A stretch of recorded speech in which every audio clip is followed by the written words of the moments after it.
Last time I had financial freedom was probably 2014 when I moved out here. That was the end of it. Seriously, like 2014.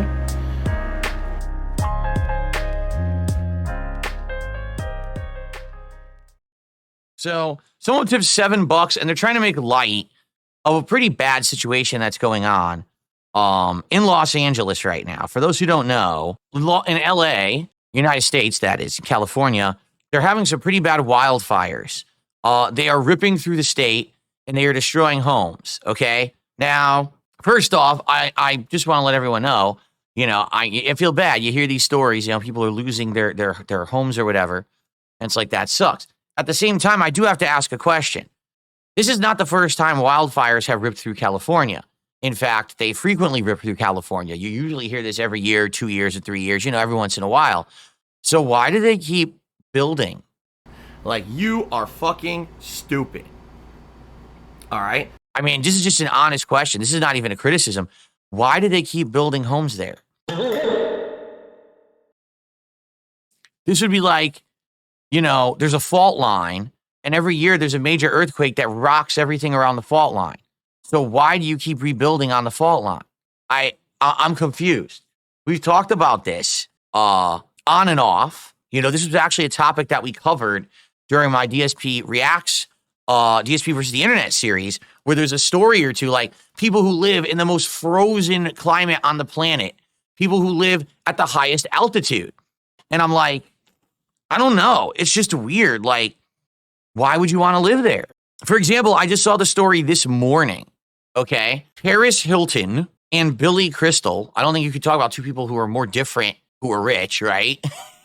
But they just lost their homes. These two rich celebrities had these insanely expensive homes in the hills of LA, and the homes have been lost to the wildfires, okay? But I don't know, like, to me, I just hear this, I'm like, that would be the last place I would ever want to live. If you know that historically there's a high chance that eventually there's going to be fires that are going to take your house out, why would you want to live there? It's not like this randomly happened and it was shocking. You hear about LA fires every year. I don't know. Maybe it's I don't know. Maybe it's like this affluence thing. If you're rich, you want to take the chance of having the luxury house, but it might burn down. I don't know. It sounds weird to me. Like I said, I would not want to be in any kind of a high risk area or anything like that. It's true. He's a dumb shit. He really is. Anyway, so I received a $7 tip. I'll be honest, I do think this is kind of in bad taste, but I'm going to read it anyway. It said, question, what is your take on Los Angeles being doused in holy Hulkamania fire after booing Hulk Hogan on Raw? I'm pretty sure that the wildfires in LA have nothing to do with the fact that Hulk Hogan was booed on Monday Night Raw, which took place in LA. I'm just saying I don't think there's any correlation between those two events. And being that people are losing their homes, it's probably in bad taste to make that kind of a joke. So just to be fair here, I'm not making that joke. I just read what someone said in a tip. I choose not to believe you. I don't believe you. Like Ron Burgundy says, I don't believe you. I choose not to believe you. But again, it's confusing to me when you hear these stories, because it's not like, oh no, people who are of low income and have no ability to move have lost their houses in LA due to the wildfires. That's never the story. It's always some rich celebrities or high-end rich people built these luxury homes in the Hollywood Hills and they just burned down because of the LA wildfires. Like, well, then why did they build the house there? They knew it was a high risk. I don't know, whatever. So anyway, thank you for the first tip of the day. Again, someone I'm sure will correct me and say, Phil, you're a complete dunce and a moron because you don't understand anything about it, so you should just keep your big mouth shut. However, this is a podcast, so I have the right to give my opinion on anything. That's just my uneducated take on it, and feel free to eviscerate me in the comments. Okay. Oh, my God. What a fucking idiot. I've just received an anonymous gifted sub over on Kick. Now, there's a weird thing about these anonymous gifted subs, all right? I don't know if they actually show up in the revenue screen. Like yesterday, I swear someone had gifted something like 10 anonymous subs. And then when I went and I looked in my revenue screen to confirm, it never showed up. And so I was standing there scratching my head like, yeah, it's literally not there. Like I'm looking right now and it said yesterday that there was an anonymous gifted sub. No, 10 anonymous gifted subs. And I wasn't sure to count it or not. And I sat here staring in my queue and it's not there. I don't know how many of you are familiar with how Kick works, because I don't know, again, does Kick have loopholes and problems like YouTube does with these memberships? But like I'm looking here and I don't see any anonymous subs showing up in my revenue queue.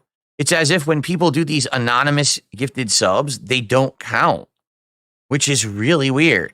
Like, why wouldn't they count? Grab the money over here. Where is it? Where's the money? Where's the money? It's gone. I don't even know.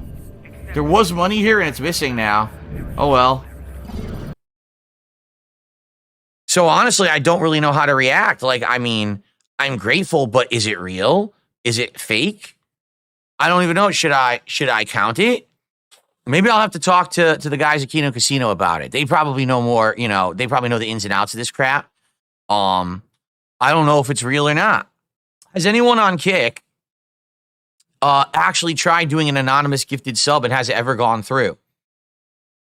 I'm just curious. For anyone over there right now, I'm trying to figure this out. Obviously, I want to give credit. I want to give due to people who are supporting my content, but I just want to be sure that there's not some big problem over there, just like there is with the memberships on YouTube. For those who don't know, on YouTube, people are abusing the system. They're basically using a VPN to log into some country where the currency rate is really different. And so then they'll go in there and gift like 50, 100, 150 memberships on YouTube, and each membership's worth less than a penny. So you'll get gifted 200 memberships and make $4. So what's the point? You know, it's really a broken system. So I just want to be sure that this is not something like this going on Kick. Like I said, sadly, it doesn't show in my queue when I get an anonymous gifted sub. It doesn't show in the revenue queue. So I want to know if someone's doing it, who's doing it, and is it working or not? Like, we got to get to the bottom of this, all right, before I start. Because like I said, yesterday, someone dropped a 10 bomb that was anonymous, but then it never showed up in my queue. I just checked now. It's not there. So I'm like, how am I supposed to count it if it never showed up, right? I guess we'll have to see. Well, I'm going to err on the side of caution. I will say this. If you're someone who I recognize, you're a regular and you give subs, obviously I will always count them. But if I start seeing anonymous subs coming up, I'm going to be a little bit more skeptical until I get answers. Like I said, maybe I'll ask Ash and Andy about it and see if they know anything about it or not.